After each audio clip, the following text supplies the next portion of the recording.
부자들은 경제신문에 읽는다. 한국투자증권 남녀스타 김건지 사장입니다. 안녕하세요. 네, 안녕하십니까? 예, 오늘 종목 소식 한 가지 전해드리는데요. 한화그룹 소식입니다. 태양광 쪽에 투자를 더 확대할 예정이고요. 태양광과 소재 합병에 대한 소식으로 구조 투자 밑바닥 다지기라는 기사가 눈에 띄는데요. 한화첨단소재와 한화큐셀코리아가 흡수 합병하기로 결정했습니다. 지배구조를 단순화시켜 구조에 투자 빠른 의사결정이라는 소식 전해지는데요. 한화케미칼 주가 흐름 볼 필요가 있어 보여요. 네, 그렇죠. 실제적으로 어떻게 보면 지금 이번 뉴스는 좀 긍정적인 겁니다. 수직 계열화를 정확하게 바로 하면서 주가에 대한 이런 흐름을 좀 빠르게 얘기를 해주겠다는 얘기다. 그리고 한화 쪽에서 어찌됐든 지금 현재 미래의 사업으로 이 태양광에 대한 이런 이슈를 계속해서 끌어가고 있다라고 얘기를 해드릴 수가 있는데 주가는 별로 가지를 못하고 있습니다. 가장 큰 원인은 한화케미칼이 지금 현재 돈을 벌고 있는 건 당장은 어디이기 때문에 네. 화학 쪽 분야다라는 얘기를 해드리겠고요. 근데 지금 현재 화학 시황이 별로 좋지 않은 상황이다라는 얘기를 해드리겠습니다. 즉 미래성을 보면 괜찮습니다. 그런데 지금 당장의 흐름을 보면 주가가 갸우뚱거릴 수밖에 없다. 즉 장기 투자자들은 오케이 그렇지만 단기 투자자들은 안 돼라는 식의 흐름이 나타날 가능성이 좀 높아 보인다라는 얘기를 드리겠습니다. 태양광 구조 투자를 천명한 한화그룹이 태양광 그룹의 이 지배구조 줄서기에 정리를 하면서 앞으로의 지분구조 기대감 커지고 있는 상황 전해드렸는데 주가가 좀 더 자세히 움직여줬으면 좋겠고요. 위로 긍정적으로. 오늘 첫 번째 소식은 중국과 미국 소식입니다. 중국이 미국에 대한 WTO의 제속, 이 무역 갈등은 점차 작아지지 않고 오히려 더 복잡해지는데요. 하방 압력이 지속되고 있다. 자, 뉴욕 증시를 먼저 보겠는데요. 기술주 반등에 상승 마감했습니다. 마이크로소프트, 엑소모빌 다 올랐고요. UBS가 애플의 목표가를 215에서 250달러로 상향했습니다. 애플 주가가 그 이후로 치솟았고요. 애플의 서비스 사업 성장성을 높게 평가한 것인데요. 하지만 중국의 상황은 이 WTO 판정을 제대로 이행하지 않은 미국을 상대로 WTO의 제재를 요청했다라는 이 보도가 나오며 더 약세입니다. 중국 증시는 어제 2016년 최저점에 근접하기도 했는데요. 미중 무역 분쟁의 우려가 커지는 가운데 국내 증시도 이 기사에 따르면 당분간 하방 압력이 가해질 것이다라고 얘기를 하고 있는데요.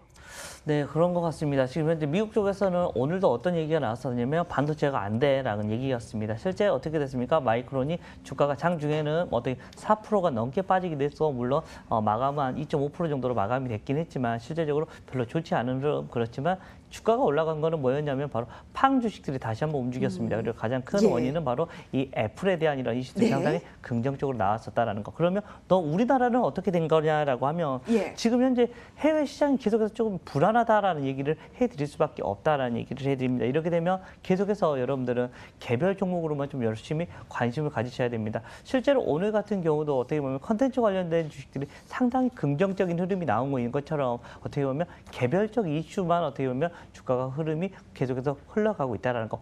대표적으로 우리나라는 어떤 주식, 5G 관련된 주식들, 그리고 컨텐츠 관련된 주식들, 그리고 2차 전지 관련된 주식들, 이런 관련된 종목들만 계속해서 움직여주고 있는 거라고 여러분들이 판단을 해주시는 게 맞다라는 얘기를 드리겠습니다. 미국의 기술주가 다시 상승 나타냈는데 그게 추세적이 아닐 수도 있다라는 네, 그렇죠. 그 분석이 조금 그런 안에서도 거는 많이 있는 것 같습니다. 추세는 아닌 것 같은데 팡 주식들이 계속해서 움직이기는 좀 어렵지 않나라는 이런 얘기가 많이 있는데 이번엔 단편적인 이슈로 어떻게 보면 애플의 실적이 좀 더 올라갈 거라는 이런 이슈 그리고 애플 이런 폰이 나오면서 좀 많이 팔릴 거야. 가격을 좀 다운시켜준다는 이런 이슈가 좀 긍정적으로 흘러나오면서 주가가 좀 올라간 것 같다는 얘기를 드리겠습니다. 기술주의 상승이 추세적이 될 수 있느냐, 추세적인 상승이 될 수 있냐는 좀 더 지켜봐야 되겠지만 종목 안으로는 애플이 좋다라는 것이 월가의 시각이고요. 이 기사에 따르면 왜 중국 증시는 안 좋고 미국은 좋다라는 양극단의 성적을 계속 비교하잖아요, 최근에. 네, 그렇죠. 근데 꼭 그렇지만은 않다라는 것이 이 기사입니다. 전 세계 수익률 1위에서 5위가 오히려 카타르, 인도, 필리핀, 폴란드, 태국 등의 신흥국이 포진되어 있기 때문에 신흥국이 무조건 안 좋고 선진국이 좋다라는 것은 아니라는 게 그러니까 미증시 빼고는 오히려 선진국 증시가 좀 안 좋다는 것도 이 기사에 보여지고요. 3분기 들어 2개월 연속 신흥국 증시에 외국인 순매수 포지션을 취하고 있다는 것도 기사에 쓰여져 있습니다. 자, 다음 기사 볼게요. 주류주 하면은 여름 성수기를 타는 대표적인 네, 당연하죠. 네. 종목인데요. 기록적 폭염에 오히려 주류주가 52주 최저가를 나타내 우려감을 낳아줍니다. 3분기에는 오히려 네. 그것도 없는데 이제 아, 모멘텀도 없는데 큰일이네요. 주가 흐름 볼게요. 하이트진로와 롯데칠성이 6개월 이후에 주가가 10%대로 하락했습니다. 나들이 수요가 줄고 주 52주 시행으로 회식도 감소했다라는 것이 이 분석인데요.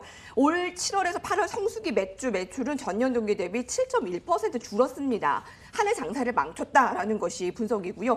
유통업계에서도 매년 성장하던 맥주 매출이 감소한 것이 이례적인 일이다라고 얘기를 하네요.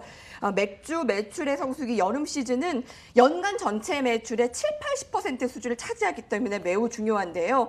맥주를 외면했다? 이 비정상적인 흐름이 나타났다라고 하는데 증권사의 주류 기업의 눈높이가 점차 낮아지고 있습니다. 현 상황에서 기사에 따르면 이런 주류 기업의 반등은 쉽지 않을 것이다라고 얘기를 하고 있는데 보유하고 계신 분들 어떻게 해야 될까요?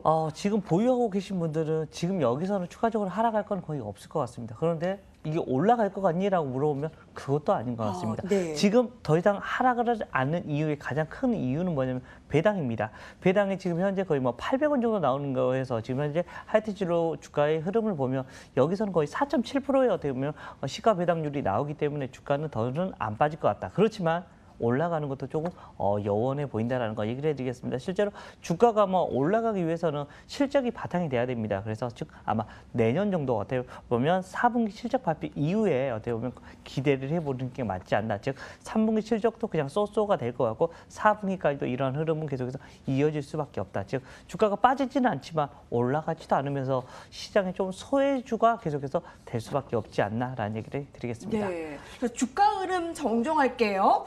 6개월 동안에 10%가 하락했다라는 게 아니고요. 네네. 고점 대비 올해 초가 고점이었는데 30%가 네, 그렇습니다. 하락을 했습니다. 네. 처음 말씀드린 6개월의 10%는 6개월 아니고 6월 이후에 그러니까 어떻게 보면 그렇죠. 2개월 동안에 10% 네, 그렇죠. 이상이 네. 빠진 거예요. 더 두드러진 하락세가 짙어졌습니다. 주가 반등, 자연적인 회복세는 힘들다라고 하는데 좀 지켜봐야 되는 상황일 것 같습니다. 오늘 그 특징주는요, 포스코입니다. 8일 동안 하락했어요, 최근에. 근데 철강 업황이 좋다라고 하는데 네, 그런데 그러니까요. 주가가 이렇게 지난주부터 이번 주까지 계속 하락을 했습니다. 바로 이 때문이었죠. 향후 5년간 45조에 달하는 대규모 투자 소식에 대한 우려 때문이었는데요. 자, 증권사에서는 이게 비이성적으로 빠졌다. 네, 현 네. 주가가 너무나 저평가되었다라고 얘기를 하고 있습니다. 이 대규모 투자 계획과 이 중국의 동절기 철강 감산 규제 완화 가능성에 9월 동안에 주가가 10% 이상 하락을 했는데요.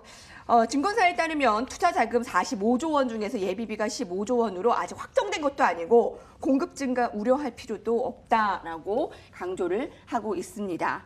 현재도 기사 보세요, 여러분. 철강 업황은 호조세라고 하고요. 동절기에 진입하면서 더 확산될 것이라고 하고요.